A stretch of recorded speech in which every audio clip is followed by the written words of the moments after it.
Welcome to my party. Just don't sit anywhere.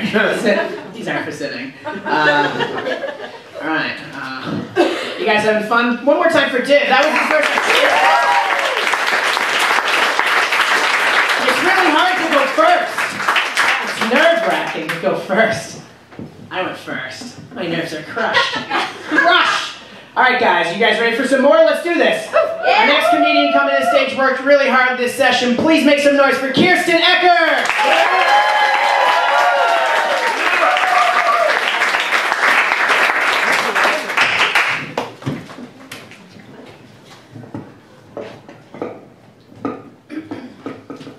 I'm a high school mathematics teacher, which means that I spend a lot of my time being very concerned about the future of America.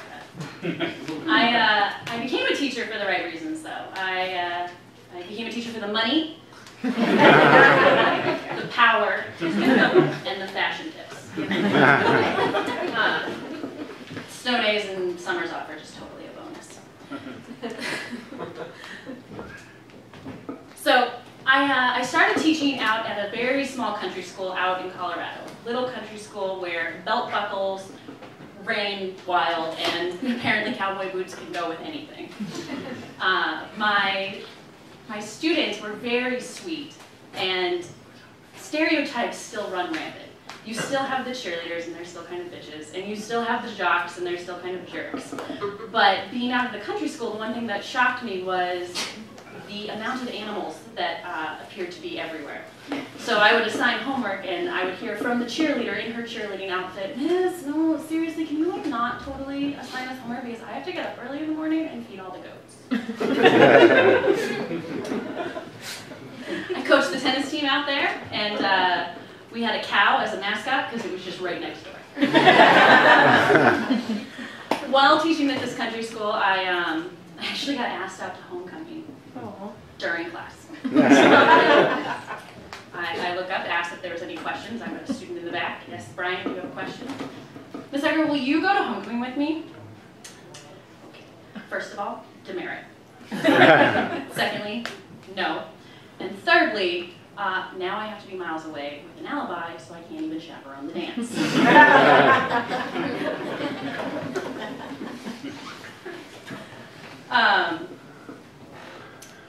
One of my students took a music lesson, and he thought that there was such thing as a git fiddle instead of a guitar. And one time, someone got in trouble for shocking someone else with a cattle prod in the gym. So that's the school that I started at. And the Red Sox beat the Rockies in the World Series. So I just determined that I lost a bet, and I decided to move to Boston. So I went from teaching these I went from teaching these cute little, very sweet country kids to teaching inner city Boston students. And that was like crossing the border. There's customs that you have to go through. I was used to shaking hands with students, which you still do, but now it's a lot more intricate. There's a lot of, daps, I guess, where I'm welcome to my class, and I don't know what you're... I know I'm white and awkward. I was under the impression that they spoke English and I spoke English and that we would all understand each other, but apparently words are just completely different.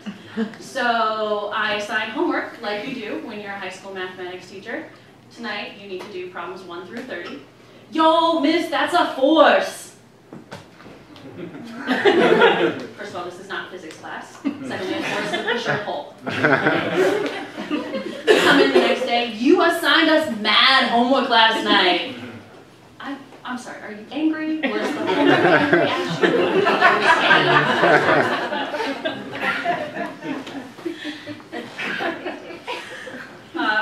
you? I try to have some quick little one-liners to come back at them, though, even though I have no idea what half the things they say mean. So one kid in the hall, "Oh, he totally got salted." "Oh yeah, he was peppered." "Oh, I get it, snap." Crackle.